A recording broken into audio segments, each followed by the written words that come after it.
Well, hello again, everyone, and welcome to my podcast, Love Letters to Pam. I'm your host, Jack Church.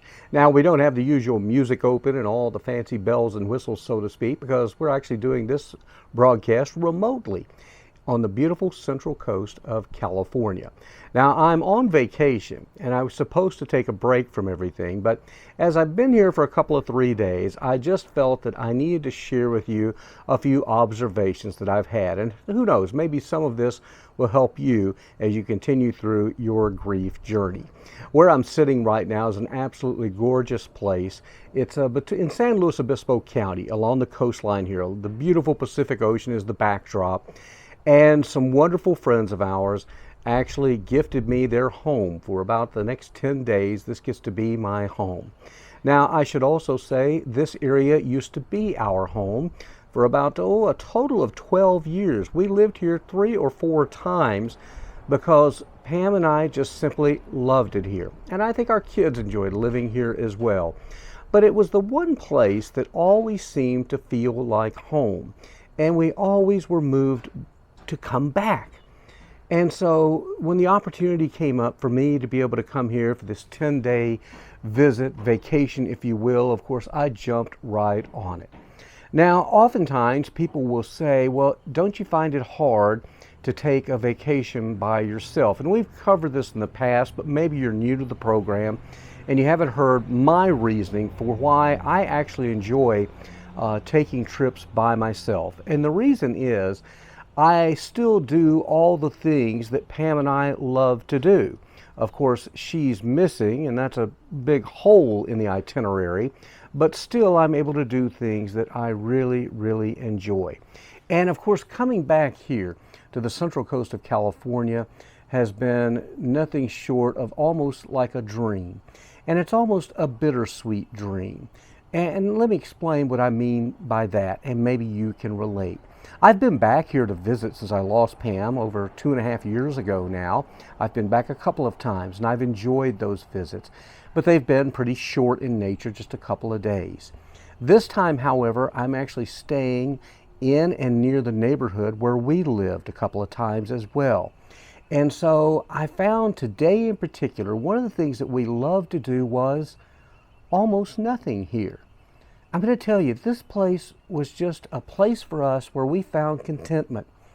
We've always enjoyed traveling and going and doing things, but here we simply enjoyed day after day just walking up and down the little streets and neighborhoods here. There's a trail nearby called the Bluffs Trail. We'd go down to the beach and take walks there. There were days we would walk 5-6 miles all around the area here, just taking in the beautiful weather, the sights and sounds. And that's what I've been doing since I've been here now. I've got a rental car that I picked up at the airport, and I'm just not really motivated to go anywhere because I just love being here. It's just a place of contentment. Now you might say, well, how come you moved away those times? Well, we were younger and there were job opportunities and things would come up and we'd hop on it. And now I'm kind of in a little different place in life, but I'm still having to work for a living. Now, we actually came back here in 2018. Both of us had real estate licenses, and the goal was maybe we'll get a big real estate practice going. But it never quite took off, and so I had to go back into television, and you guys know how the story goes from there forward. But again, it's a special place, and maybe you've got a special place that you and your loved one enjoy going to.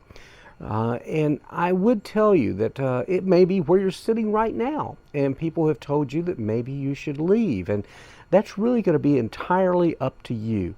Now, I did leave our home in Oregon because it was filled with not very good memories there because Pam got ill shortly after we moved there. So I left after being there a little over 2 years, but that was a little different. Coming back here, though, the memories are all good. They really are fantastic memories. Our daughter actually was born here.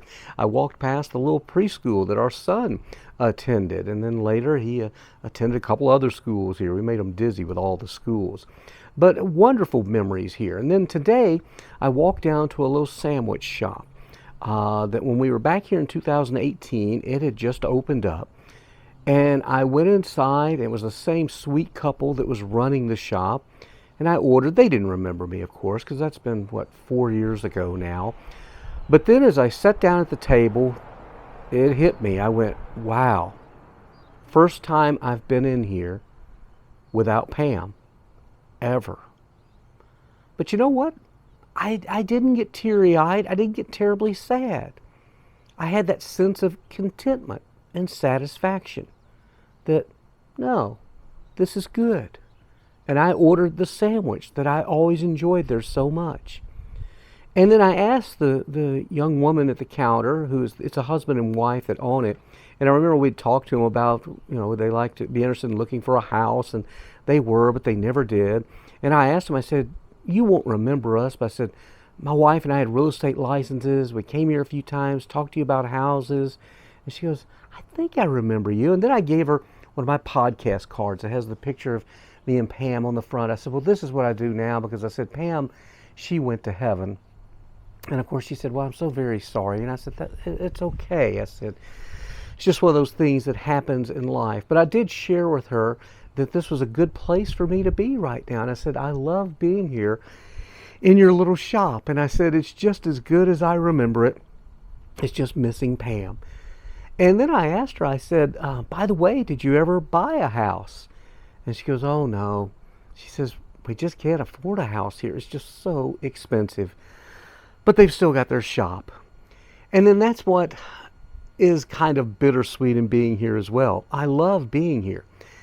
But I'm learning, they say that there's no price on happiness. Well, sometimes there is. Because I will tell you, I honestly think if I could just be here all the time, I think I could learn to be happy for a large majority of the time because of the sweet memories. Of course, you can't beat the weather, the scenery. I mean, it's like a little piece of paradise here on earth. But it comes at a price. And yours truly, unfortunately, doesn't have the financial means to be able to afford the lifestyle of living here. But at the same time, I am so grateful that we have so many friends who still live in this area, and they got in on homes and such when things weren't quite as outrageously priced. And so I've got plenty of places to come and visit. And maybe you've got a place out there that you're saying, oh, I can't afford to live there, but I love it there so much. Well, I would encourage you to go there and at least experience it for whatever time you can be there, because it makes a world of difference in our mental health and our general outlook on life. Now, you may be saying, well, you talk a lot about this. Oftentimes you still cry, and I do, and it's a healing cry. And I did have a moment last night when I was taking a long walk. In fact, you're asking, boy, it sounds like you're walking a lot. I've been here, this is my third day, and I've walked 19 miles so far. So yeah, I'm walking a lot. But I was walking down this one particular street, and it was one of the little streets we would go up and down marketing our real estate services. And yeah, I started to cry a little bit as I was going up that street, because it's like I could almost remember each and every person that we talked to along the street. I always said Pam was my eye candy. People didn't have a problem talking with us. Oddly enough, now it's just me walking up and down the street. Not a lot of conversations happening. Don't have that eye candy with me. But it's been good. It's been so very good.